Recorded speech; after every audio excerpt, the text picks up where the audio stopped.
Hold on, Chubb. Hold on, Chubb. I'm getting a lot of people saying they don't get no sound or they're not getting sound. So bear with me. I'm trying to find out. I can hear you. It- Priscilla, can you give me a test? Because I can hear a test now, but they can't hear Priscilla or Chubb. All right, so they're saying they can hear me, but they can't hear them. Give me 1 second, guys. I do apologize. Bear with me. It's a new system. Bear with us.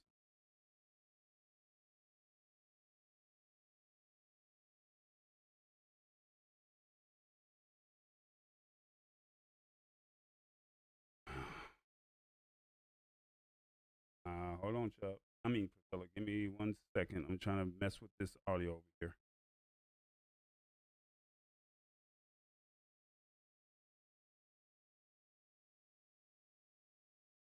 All right, give me a test, Priscilla.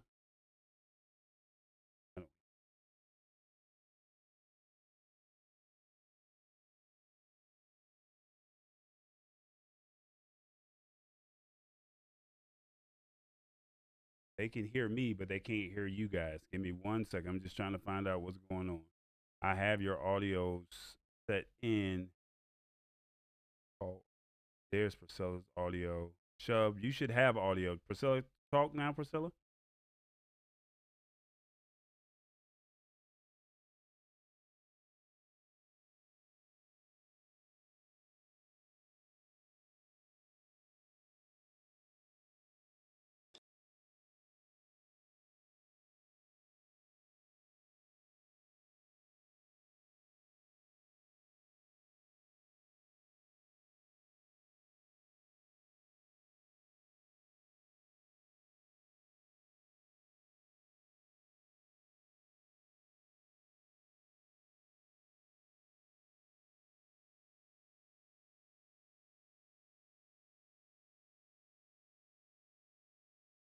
Okay, just give me.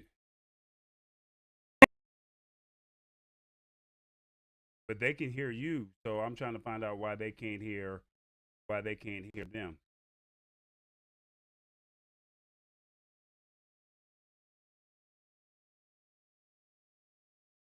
Okay, so I have audio for Priscilla. I have audio for Chubb. Chubb, keep talking, Chubb.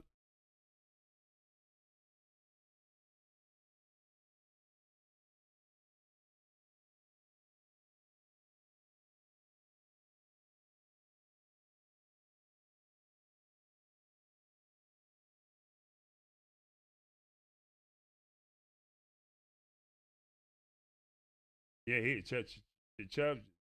Priscilla, can you talk?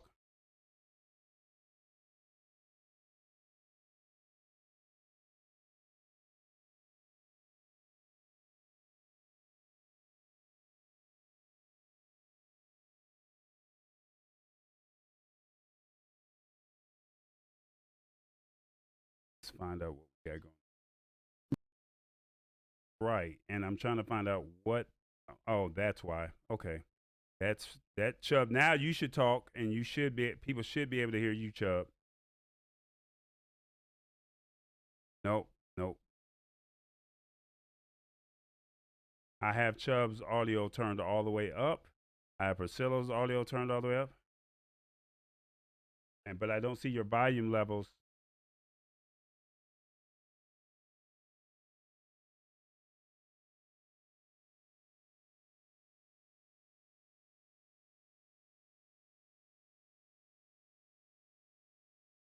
Hey, Robert. Hey, stand by, Chubb. Hold on. Hey, I got their audios turned on, and all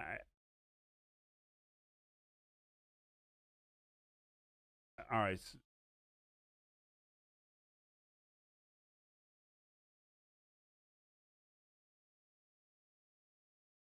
Robert, you're not hearing, but you can't hear them. I'm mute, and I'm muted right now, so you should not be able to hear me.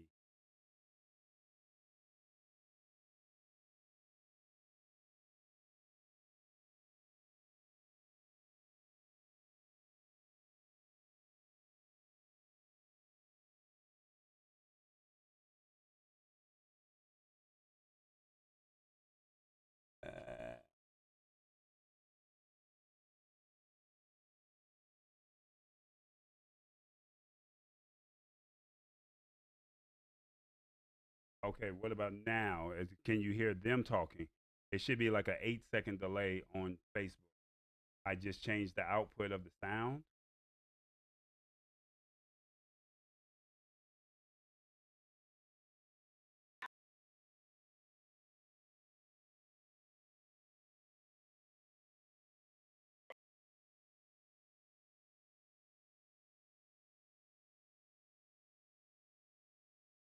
So I have the system set to system on the output, or do I need to have it set to? Chubb, did you get my message earlier? Chubb. Chubb. Hello? Did you get my message earlier? Did you text me? Yes, it was a voice message. No, I don't have nothing from you. Well, Renee said, "There you go." Got you. Renee, can you hear? Can y'all hear us now? Somebody just said, "There you go." Yes. Yes. Tammy is saying yes. Tammy said yes. Sean said, "There it is," so they can hear us. Okay. Renee said they can hear us. They can hear us now. They can hear us. We got it. Hey, Scylla. Hey, Renee. Hey, Sean. Hey, Tammy. Well, y'all can hear me. Y'all want me to bust that rap? All right, Here guys. you go. They Did said y'all they hear can my hear rap? everybody. Okay. Look. Here go the All rap. right, Egypt. Welcome I'm back. gonna mute you, Egypt. All right, I'm about to mute it now. They Mute can it hear now. everything. Yes. Okay. Y'all can hear. Want me to go ahead and start over, Top Boy, or just tell me when to go? Tell me All when right. to go. There you go, Priscilla. You are live now. Yeah, All go right. ahead. However Hey, you want to. They already know. I Just go got ahead. Just this. say we had Yeah, technical difficulties. I know, right? Hey, everyone, we had technical difficulties, and we got this new system. But I'm glad y'all sit there and heard my little rap. Chubb, how did I do? You think I got a little rap career, or I could just be like, don't leave that alone for a minute, or to be like, no, I'm cool. What you think, Chubb? Uh, uh, uh, yeah, yeah, it was cool. It- It was cool. hey, hey, ain't nothing wrong with that. I mean, we all can have a little. No, I'm just playing. Back to the interview. Anyway, I just had to entertain my people. All right. So, what motivated you and encouraged you to create the songs like "Treat 'Em Right," "The Chubster," and "Just the Two of Us"? No, it was different motivations for that. I mean, just the two of us had more of a Caribbean thing to it because that's what we are. Caribbean American out of Flatbush, Brooklyn. So it Mm-hmm. had those elements to it, and it was really just about me and Howie, my cousin, just getting together to try to make some records and stuff like that. So it was really a song about him and his music gifts, and then about him helping his younger cousin, which was me, to try to get everything rocking. And that's all that was. When we was, I mean, I don't know how old I was at that point. Even in this picture, it was like 17, 18 or something like that. And we just we went out there and just did what we had to do. That's what just the two of us was about. Chubster was just about, again, just paying homage to people that helped me out in the music game. UTFO, Doc Ice. When it says the Chubster, a man who came out about 1986 with the help of Dr. Ice in the mix, and that's what that record was, and a way to get people dancing. And Treat 'Em Right had a few different messages. It was, at the time there was the killing of Yusef Hawkins, a young man that went into a white area, a white neighborhood, I should say, and was killed by a group of white men, and then it was about bootlegging because I had an experience with the bootlegging situation, and I wrote about it, Mm-hmm. and we recreated it for the video, and just had different inspirations to it. When you look at just the two of us video there, we had the Greeks in the video because my dancer and close friend, um, he was in the fraternity.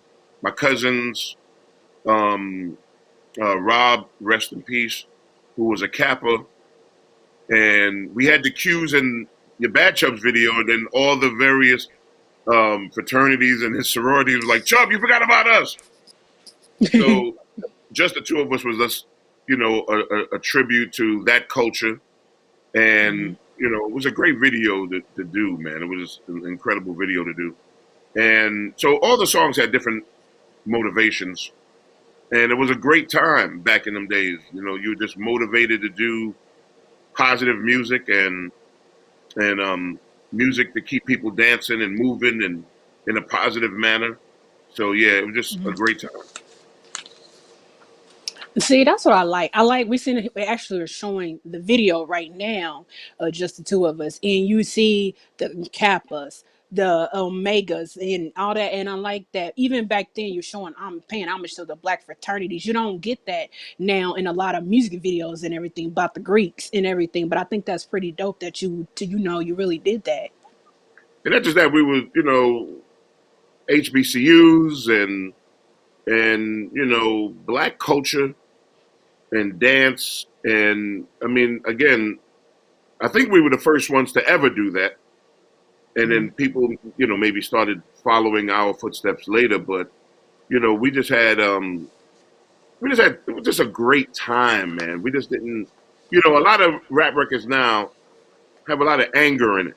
And it could be because there's a lot of anger in the world, but for us, we were just, I don't know, just a lot of positivity when we were doing our thing. And that was mainly because of my crew, so Hot Dog and Dinky and Doc No, rest in peace. My brother Rob Swinger, and all of us, we just really wanted to go out there and have fun and keep everything kind of positive. And, we loved hip hop. So that was our thing. That was our lane. Everybody else had different lanes, and that was great. But that was our lane. Yes, yes. Now, before we go, everyone, please share the video, share it so all your friends can come in and watch this interview. Go also do the watch party. Also, How Girls, do me a favor. Peachy Shields is having a problem getting in. She just sent me a message saying she needs to get in. Someone please go help her so she can watch this video. But also, back to you, Chump. Here's the thing. One thing I noticed you did. You went on my favorite platforms, Soul Train and Showtime at the Apollo. I know there's artists before you and artists after you. But what did you take from being on Soul Train and appearing on Showtime at the Apollo during your career? When we did Soul Train, and I'm honored to say, because not too many artists did Soul Train while Don Cornelius was still the host.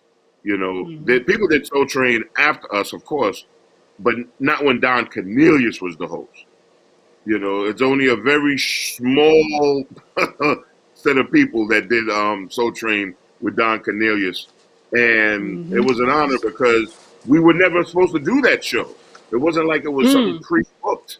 We had a show in California, and once they knew that we were in California, then all of a sudden people was like, no, you got to do Soul Train because the record was big in California. It was tremendous in California. So we got a chance to do Soul Train. We got a chance to do Arsenio Hall, even though we did Arsenio Hall like, I don't know, maybe 4 times. But to me, Don Cornelius was an honor, because he was just very kind to us. And, we had a good time with him. He was a great, great man. And of course, a trailblazer when it came to showcasing black talent. There's no black person on the planet that don't know about Soul Train. It is what it is. And so, it's too bad that he passed away and couldn't see the jewels of his legacy, especially when they did the biopic series about him, which I thought was incredible. But yeah, Soul Train was incredible. We did it twice. So we had some extreme honors to be able to do Soul Train. And then Showtime at the Apollo, again, that is the do Showtime at the Apollo is just one of the biggest honors of anybody. Whether you're a musician or you're a comedian, that is one of the things, the staples that you can put with your career. And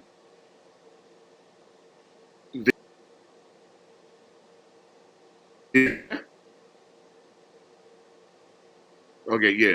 So Showtime of the Apollo is one of the just extreme, and it's also scary too, right? Because your man Luther Vandross got booed at the Apollo, and he's like the best singer on the planet.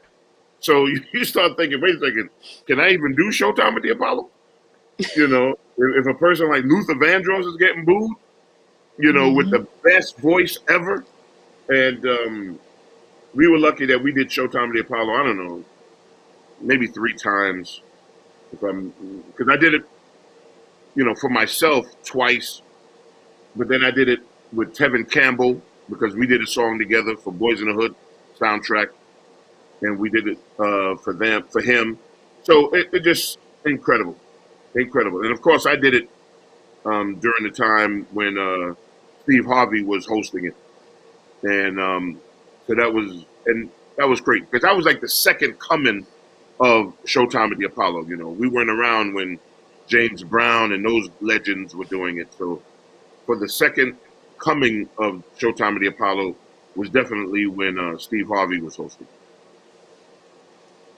I remember being a kid just watching first Soul Train, especially on Saturdays, getting up, you got parents make you want to clean the house. You sitting there watching and trying to get the latest dance moves, sitting there, you wind up dancing yourself. And then here comes Soul Train Saturday nights for us, especially for me. And you're just sitting there like, oh man, it's like you could see the favorite artist and then whoever's trying to get booed off the stage. And, it was just, you don't get shows like that anymore. But to see you guys, see all you artists and yourself included, just to do it, it was just like a dream come true. Now looking back on it, you're just like, man, wow, like where did it go? Wish we could still have shows like that, but they're no longer around here anymore like that. Well, don't say never because I'm working on something now. I can't really kick it to everybody yet, but I'm working on something that will bring back that spirit of that show and Arsenio Hall actually mixed together. So, we're working on some stuff because Arsenio Hall and Showtime at the Apollo and Soul Train, that was a straight FUBU moment, for us, by us. And now none of that exists, none of it. Even when I think about Yo MTV Raps, so these outlets were incredible. That's what built artists, that's what made all of us, have a platform was because of those shows. And especially in the 90s, myself and Naughty by Nature and Cypress Hill and Salt and Pepper and all these incredible acts, those are the things that gave us that platform, those particular shows. And now for the young people, that doesn't exist, when we were all coming up in DOS Effects and EPMD, we had the privilege of being able to be on these shows. And now new artists, they have Instagram and that's great. And they have Facebook and that's incredible. Because people like you would, having these platforms and these interviews. But, as far as television stuff, they don't really have access to much television. No, we don't. Now, I know you said you did soundtracks for Boys in the Hood, but that wasn't the only soundtrack you did for the movies. Movies like Zebrahead, Girls Trip, Fat Beach, one of my favorite all-time movies, Clockers, and not only that, Mary J. Blige, of course, who I love, The took Best your Man. song, yeah, the best man, and took your song Treat 'Em Right, sampled it for her song Just Fine. What does that mean to you, having all those accomplishments, you being on soundtrack for movies, having someone like Mary J. Blige sample your song? And what is that accomplishment in life for you? What does that mean to you? You you're grateful that your music, reached and affected people because again, we were young, we were in a basement, my aunt's basement, my mom's basement, working on music. You didn't really know whether or not people are gonna like this stuff. You know what I'm saying? You just kind of getting together to try to see what we can do. And, when you see that your songs are in movies, like you said, Boys in the Hood and Talking Dirty After Dark with Martin Lawrence. And it's a lot of movies. I can't even, we were even in Nightmare on Elm Street, and Yeah, I you know, seen that. we was in Nightmare on Elm Street. We were in Iron Man 1. It was a bunch of movies, but again, you just don't know. And then it was in a bunch of TV shows. Nurse Jackie. In fact, Nurse Jackie's last episode of the series, the show was no longer, was her walking through Washington Square Park in New York City playing Treat 'Em Right and kids dancing to it, and the song was in The Sopranos. And then it was, anytime there's a movie and it shows a club scene, 9 out of 10 times it's going to be one of 4 records. It's going to be Treat 'Em Right, Rob Bass, It Takes Two, Push It by Salt and Pepper or Dougie Fresh, and Slick Rick The Show. It's one of them 4 records, and it's just a blessing, man, because and then it stood the test of time. Those records are from the 90s, late 80s, and for young kids now still dancing to it in school, that's a blessing. Well, when we had school, before the pandemic. Yes, those are all like half of them on DVD. Was there ever a time during your career when someone told you rapping is not a career? Did you ever have that? Anyone tell you that? No. When I first started,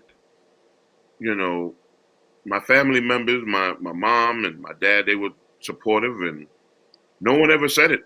And then very quickly, hip hop artists showed that they could make more than a living doing, because it's the same as any genre, right? You're not going to say, "Oh, Patti LaBelle, I don't think you can make a living singing." You're not going to do that. But because it was a new thing, mainly young people were involved, so you didn't really, some of them, some of the other musicians or maybe even family members maybe have thought, well, what is this thing? Hip hop. I don't even know what this thing is. How could this be? People might have thought it was a fad, oh, this won't be around after next week or 2 weeks. But I think very quickly they started to realize this was not a fad, especially once you've seen people making videos. Because videos back in those days wasn't like now where you can buy, a $2,000 camera and a couple of SD cards and do videos. Back then, to do a music video was a lot of money, and once they started seeing that, wait a second, these young guys are spending serious money doing videos, they had to know that it was a real situation. It was a real situation. So yeah, now I don't remember anybody ever saying, "Yo, you're not going to make any money, or you're not going to be able to do anything with that stuff." Nah, they knew very quickly. Young people love this genre, So nah, we never had those issues. So even when having no issues, is there a time? Do you ever sit there and say, "Have you noticed anything?" Can you say like, there's a difference in hip hop now compared when you first arrived on the scene? Have you noticed the changes of hip hop, what's going on with today's music compared to when you first started? Well, hip hop follows the streets at the time. It follows people, So whatever's going on in your community, or that's what's going to be shown in hip hop. So during my time, there was a lot of knowledge of self during my time, because so when you listen to Rakim, you listen to Big Daddy Kane, you listen to X-Clan, you hear Queen Latifah, native tongue movement, a lot of knowledge of self, you've seen it back then, where we were proud of us and those movements. It was like a musical civil rights movement during my time. So it was different. When NWA came out, you could tell they were showing what was going on in LA. They weren't making up stories. That was what was going on in their community. Police brutality and, all of that stuff. So when you heard MC Ren, who was one of my favorites as far as lyricists, and Ice Cube, They're talking about what's going on if you're trying to walk to the corner store and get stopped and you might not make it back home, you know? So hip hop showed what was going on in your community. So when you fast forward a bunch of decades and you see young people talking now, they're showing what's going on with them, you know, whether it's, again, unfortunately, drug culture. It has more of an energy. It's a different kind of energy. It's a different kind of energy because there's a different kind of energy on the streets. You know, very different kind of energy on the streets. So their culture of it mimics what they see every day. You know, it just mimics that. That's why DJ Quick and a lot of guys in LA, when they were talking about what was going on in the streets in their community, that's what made them so big in areas where you live, Kansas City, because Kansas City was going through the same thing. That's what makes Too Short like a god there, you know, in Kansas City, the Midwest, Oklahoma, Nebraska, you know, a lot of areas where a lot of New York artists never really got to go see during the 90s, you know, because they couldn't probably relate to what's going on in the streets there to what's going on in the streets in New York area. I had the blessing of being able to go to those places because Treat 'em Right kind of literally was able to gravitate to those areas, even though the style of music of Treat 'em Right really wasn't the style of music that was big in those areas. But they were like, yo, no, but I love that song. I love that. I love, you know, I love what Chump is doing. But it was different than what was big in Kansas City, you know, what was big in Chicago. You know, like you go to Chicago, it ain't Treat 'em Right that's the big record there for me. It's a record called I'm Too Much. You know, your Bad Chubs. There's different records for different areas in the country.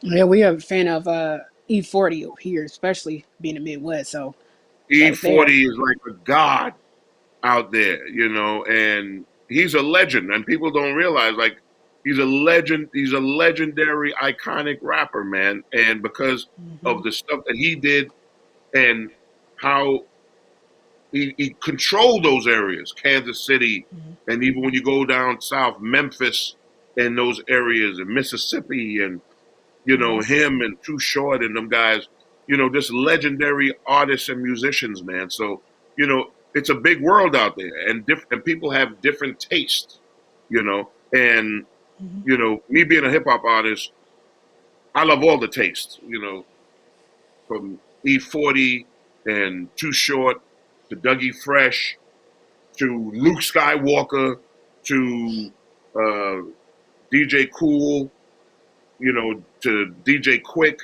to Cypress Hill to House of Pain.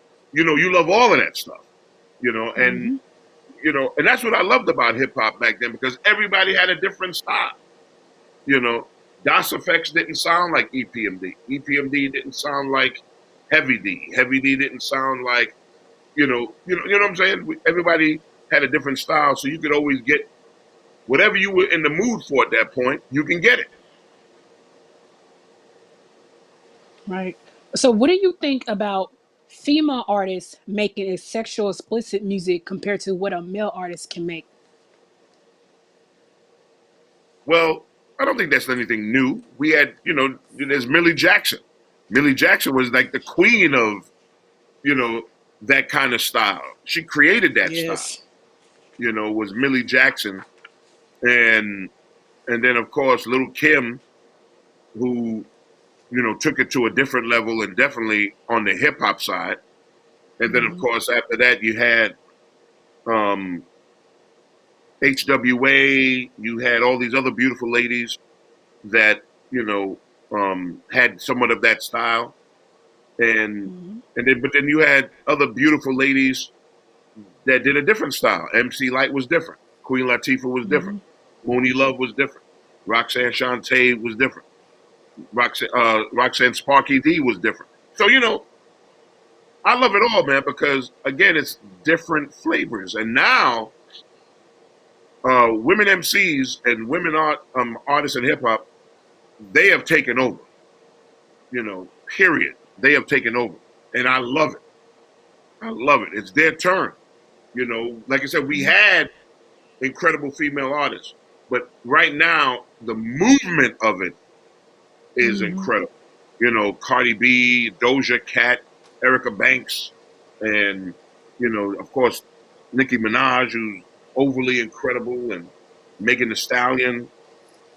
One of my sisters, the Brat. Sweetie. Sweet, all of it, man, all of it. I mean, they just all have. They control it right now, and I think that's incredible. You know, I think it's incredible. They're coming out consistently, you know, and they're doing it.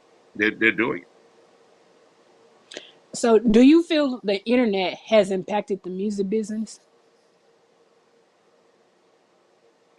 The internet is a gift and a curse. Mhm. Because using the internet, you can get to more people. You can kind of showcase things. You can promote things. But the internet also kind of destroyed black music because on a business level, and it always went to black music, this destruction. It didn't go on the other side. Because if Madonna makes a record right now, people are going to go buy the record. You know, they're going to buy the record. For black artists, unfortunately, because the internet showed that you can grab a record for free, that destroyed black music, you know. So I was at I go to Walmart and I buy iTunes cards to buy songs.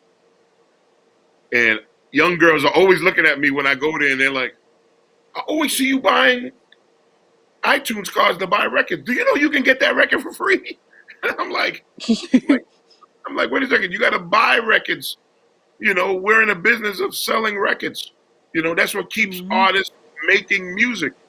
So, you know, it always, man, it just affects the music business. And, you know, the people that it affects for real are black musicians and black artists. So, you know, the internet, again, a gift and a curse. And then it showed young artists, because I would see young artists talk about, yeah, I'm going to post my new song on the internet and these various platforms. And I would say to them, are you selling the record? No, I'm just putting it out there so, you know, I can build my followers and this. And I'm like, wait, you're supposed to sell your record. You know, if you let people think that your record isn't worth anything because you're giving it away, you will never be able to sell your music. You know, you can't tell people, hey, man, here's some free peanut butter and jelly sandwiches every day, and then one day wake up and say, oh, by the way, it's $5 today. You're not going to be able to sell that sandwich. You know, so that's the problem with that. You know, it's funny when you just put up the beef video, and I was seeing Kool Herc at the table, Kango was at the table, Grandmaster Caz is at the table. I'm really thinking like, wow, we were able to get those icons at that table. I totally forgot about that.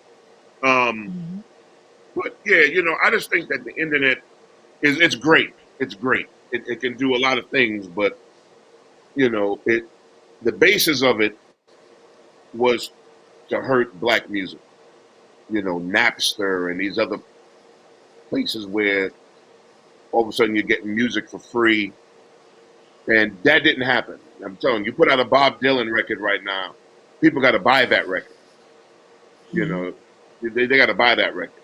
You know, they got algorithms out there that make it hard for you to just go download his record for free. You know, turn around, the feds will be knocking on your door and all that kind of stuff. So it's just crazy to me that you know, but it affected black music, and I don't think people totally get that side of it. I remember when I was in college, you had LimeWire, and then I ain't gonna say anything, but I'm just saying I had some music. That's all I'm saying. But I mean, I'm just saying I had some music, and someone put it on my computer, and I was in college. Hey, I wanted certain songs, and it went right through. Yeah, because when you're young, especially if you're a college student, you don't got no money.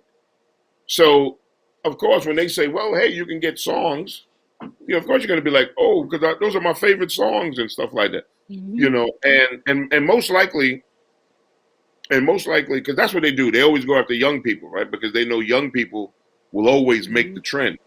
They will always set the trend. So, it's easier to go to young people to try to push that stuff. And it isn't their fault. It's the company's fault. If you wanted to make it cheaper for young people, because they might not have that kind of money, then you can make it cheaper for them,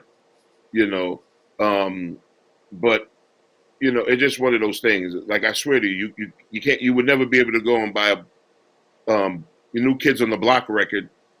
Well, go and download that for free. And of course you can do it, but that culture doesn't subscribe to getting it for free, because they don't push that narrative to that culture. They push it to our culture. And but I'm optimistic that we'll get back to that. We'll get back to that, where you can go and feel proud to buy a record, and all the artists and all the musicians that were part of that record, and stuff like that. So I'm hoping that it'll go back to that. Yes, yes. I know, like now, I mean, just the other day I was buying music through iTunes. I mean, you could just easily, it's not like back in the day where I could have just went to Walmart. You had to buy a whole entire CD. 13 songs probably cost you $20, when I can just now get on iTunes and go buy a song for 99 cents, $1.29, and the one song that I need, boom, it's already downloaded right into my phone, and I'm done. Just Right, keep going. right. So, Your man created that maneuver. What was his name? Steve Jobs. He came up with that maneuver, and it is what it is. Technology doesn't go backwards, so we're only going to the future. So we see what happens. yes. And so, with that being said, what would you tell your younger self now regarding the music industry? Back when we were making records, I don't think that we realized that we didn't need labels. Hmm. They didn't really do much, and we could have all done it on our own. We could have just got together and say, okay, we're hip hop. We're going to create some imprints and things of that nature and just put out music. We didn't realize that, we were so mesmerized by the offices, right? You go to the office of a record company and you're like, wow, this is incredible. But it's a beautiful office, but they ain't doing much in there that you couldn't do on your own. And now for young people, young artists, they're doing it all. It's young artists that's doing it all. They're the ones with the followers. They're the ones creating the marketing and the promotion on their own through social media, and it isn't like they need distribution like back in the day where you needed trucks and you got to pick up records and take them to one stops and have the one stops, do various promotion at the one stops, and then going and doing in-store interviews at record stores. None of that exists anymore. Everything is electronic. You could have your own record company in your bedroom with a laptop. So, but still, young people believe they need labels. Everything to them is, I'm trying to get my music together so I can get signed by a label. And you don't need any of it. If I was able to tell myself that, I'd have been like, listen, because my mother funded my record. It would have been better just to say, hey, Mom, I'm going to find out how I sell this record on my own, and do like what Too Short and them guys did back in the day, and Luke Skywalker, press records and sell them out the trunk of your car, But at some point when that became somewhat tedious, then you went to the record company. But the reality is we didn't need no record company, And, it's unfortunate because Bill Cosby said this back in the day, because he was trying to do that. Why don't we just have our own distribution companies and sell our records? I heard him say it like in the late 80s, Hmm. People, kind of went on deaf ears. So, So how has the pandemic affected you musically? Well, no real effect because if I need to do any music, I did some stuff with Jeff Bradshaw, I did some stuff with Eric Robeson. Um, I'm doing some stuff with Albie Shore. Um, we didn't really need we don't really the pandemic hasn't affected that because you got your studio, you're in the house. In fact, I think for most musicians it probably helped them because they're in the house. They're in the house. True. So true. A little bit. So Yeah, so most musicians are in the house, so I don't think it hurt them. I don't think it hurt them. They're in a house where they can be creative. Now, the music might be affected or influenced by the pandemic because there's a lot of sorrow out here. A lot of sorrow and a lot of uncertainty. But nah, I think that it had somewhat of a positive effect because now you mingle with some of your music peers and usually it comes up, yo man, let's do a song. Because you're home. You're not performing. You know, you're not doing other things with your family. You're at home. so what can you say has been your greatest achievement? I mean, musically. Yes. Musically, you mean, right? Mm-hmm. Musically, it would definitely be the culmination of the Treat 'Em Right album. Was because I mean, for most artists, you have different times. Soul Train was one of the big accomplishments. Um, Arsenio Hall, one of the big accomplishments. Working with Mm-hmm. Spike Lee, one of the biggest accomplishments. Mm-hmm. The Apollo and all that. But a lot of it stemmed from that Treat 'Em Right album. The Treat 'Em Right album really opened the door for us to do a lot of what we did. So that was the biggest accomplishment. And I thank God, every day for it. Because a lot of artists can come up and do certain hits and get hits, and that's great. But it's very rare that you have this kind of legendary record, you know, like a record that will always transcend the times, probably way after you're gone. And Treat 'Em Right, I believe, is that record.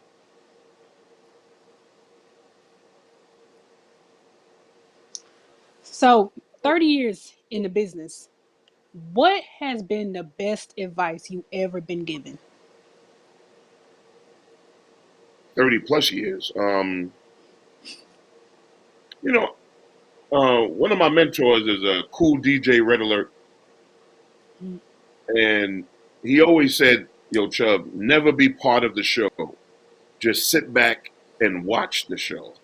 Never be involved with any of the shenanigans out there."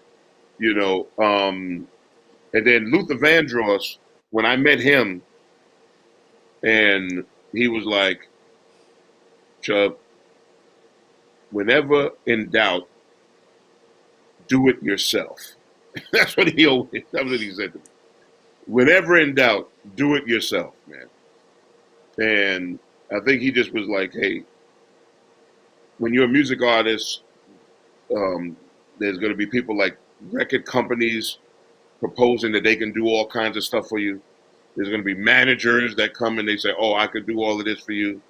There might be accountants and agents that say, oh, I could do all of this for you. And whenever in doubt, just do it yourself. Do it yourself. And I always remember when he told me that, man. The boy Luther Vandross, rest in peace. I like that. I like that quote. I'm gonna use that quote. Do it yourself. I like that. What is the next chapter for Chump Rock? Well, my second chapter was radio, and Mhm. something I really love doing radio. I got into it by accident. Lisa G, an incredible woman who did the morning show with Ed Lover and Dr. Dre. You know, she got me involved in radio. I have no idea why she thought about me or any of that stuff. Just kindness, and just fell in love with radio and being able to talk to your people, get advice from your people. They can get advice from you. It's just I'm a big fan of radio, so I love it. I always wish, man, how come I didn't find this 20 years earlier, you know? But I love that chapter, and then there's some other things I want to do, and not want to do, I'm going to do, and you know, right now is a great time to be creative because there's so many tools in which to be creative, you know, because of technology. You know, you can turn around and make a whole movie with your phone, and long as the story is right, you know, because nobody cares about aesthetics no more. You know, one of my favorite things is watching movies on Prime, Amazon Prime, and it's filled with all these independent black movies.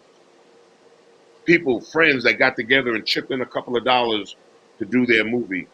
You know, a bunch of guys out of Detroit, you know, Murder Payne and them boys over there that came together as a crew to do movies. And I think it's incredible. We don't look at the aesthetics. You know, you don't have to look at the aesthetics of a movie. Oh, did they have CGA or CGI or whatever you call it? And all these millions of dollars to make movies. Nah, the story was dope. And they got together and did their movie. And it should always be about the story, not about the aesthetics.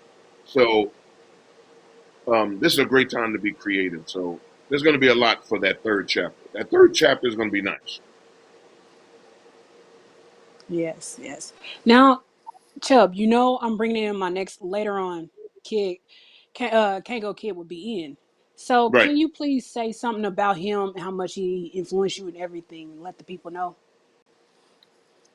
So Kango Kid created a group called the Untouchable Force Organization. And everybody knows him as UTFO.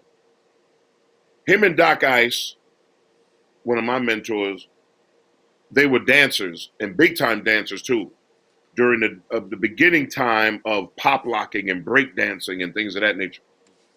So they were iconic. I mean, even at 16, they were on TV shows demonstrating this talent. And then, of course, you know, they went on to dance for Houdini, and then they went on to make their own records. And then they made Roxanne Roxanne that changed hip hop. There's only a few records that changed hip hop. And that was a record that changed hip hop because the record was played every other song on the radio in every state. It was the first time I ever heard of a rap group opening for an R&B group, and they were out there with New Edition.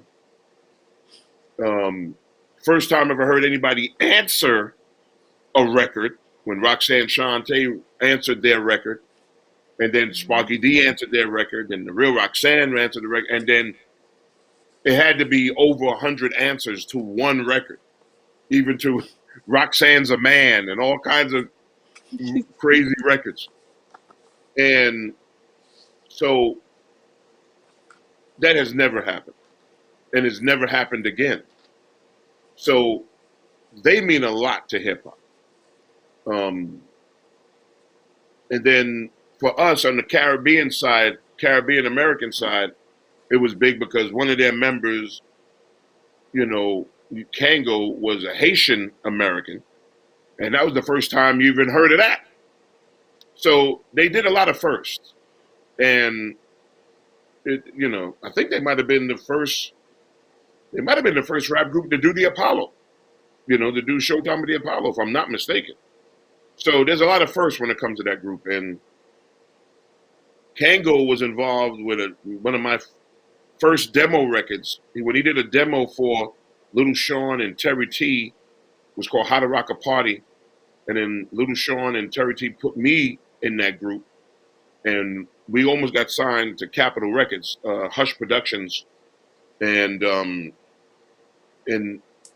so he was very instrumental. And then him and Howie, my cousin, they started a production company, and which brought together a group called Whistle, which were very close friends of mine. And I mean, it's a lot of legacy with that group and a lot of legacy with him as a songwriter. And it just, from our neighborhood, I'm proud of what he's done. And, he's iconic for us. For us, he's iconic. For me, he's iconic. And it's going to be great to watch the interview that you do with him so everybody can know, his accomplishments and the accomplishments of that group, UTFO. Because when it comes to hip hop, there's only a few. There's Run DMC, there's Houdini, there's Salt and Pepper, there's UTFO, there's Fat Boys, Curtis Blow, Melly Mel, Kumo D and Treacherous 3, Dougie Fresh. There's a small fraternity, Us Girls, Sha Rock in them, Funky 4 plus one more, Crash Crew, Spoonie G. There's a small community of talented black people, men and women, that really paved the road for others to walk on. So there's not many.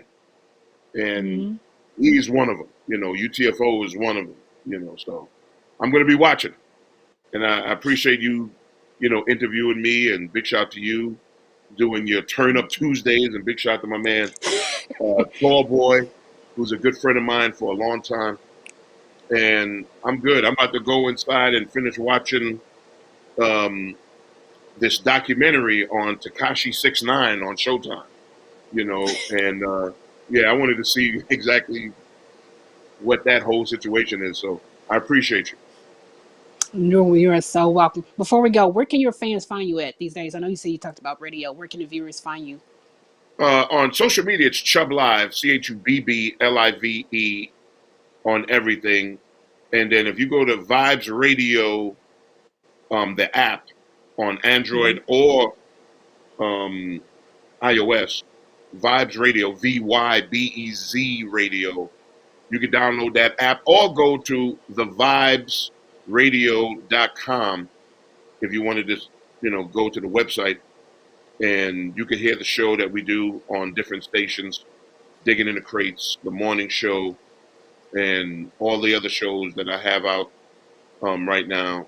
And yeah, we're just, during the pandemic, a lot of sadness out there, rough times out there, but we out there trying to keep it going. And with God's help, we'll be able to do this again next year in a better space. Yes, most definitely. I'm going to come see you in concert too. Just so I can hear Treat 'Em Right, and I can get my dance.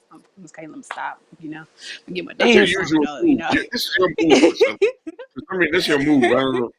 No, move. I can dance way better than I'm just sitting down. I can't, overdo it. I don't want everybody going. I can actually dance my butt off, but I'm just sitting down, so I can't do too much, But no. I just want to thank you, Chubb Rock, for coming on and me being a huge fan of yours, and thank you for being here. Thank you for allowing me to interview you. But I loved how I got you and Kango Kid on Sunday in Egypt Young. We're all in here, and I was just sitting back listening to you guys talk, and you guys like, well, this person, I went to school with this person. I'm just sitting here listening to the history lesson. I'm just like, you guys just keep catch up. It's like a big family reunion, and I love that. And I want to thank you so much. Yeah, because we're all from a small area in Brooklyn, Flatbush. So if you're in that area, you kind of know everybody, Special Ed and the Fushnikins and Bush Babies. And, we're all in this one little area, UTFO and Full Force, myself, So, yeah, it was good to see him. And I'm going to be watching while you're doing your interview with him. So I appreciate you. No problem. Okay. I can't wait. Now, Chubb, whatever you do, don't go anywhere, but just stay around. But I got to end this show. Ladies, everyone, listen. I want to thank you all for watching Chubb Rock. Hey, treat them right. But guess what? For the first time, I'm doing another interview with the one, the only Kango Kid. It will start tonight at 9:30 p.m. I'm sorry it has to be that late, but Top Boy, he gotta get all the stuff figured out. So we'll be back at 9:30 p.m. Central Standard Time, 10:30 p.m. Eastern Standard Time. So it's already after 8 o'clock my time. So that's another hour and a half. So just go charge up you guys' phones, go eat, and come back for another interview with the one and only from UTFO, Kango Kid. He's gonna be here to talk about his career and everything in his new show, Fairy Tale Lover. I cannot wait. I know some of you guys have been asking about what is the show. He'll be here to explain everything. So I want to thank Chubb Rock for being here. I also want to thank Tall Boy. I'm glad we got everything together. Sorry we had technical difficulties in the beginning, but thank you to the Howard Girls, Renee Jemison. All of you guys sitting there letting us know you guys couldn't hear, but bear with us. I'm glad we got it all together. But thank you all for tuning in tonight. I'll see you guys back here at 9:30 p.m. Central Standard Time, another hour and a half. So thank you all for tuning in. I'll see you guys later and take care. Bye-bye.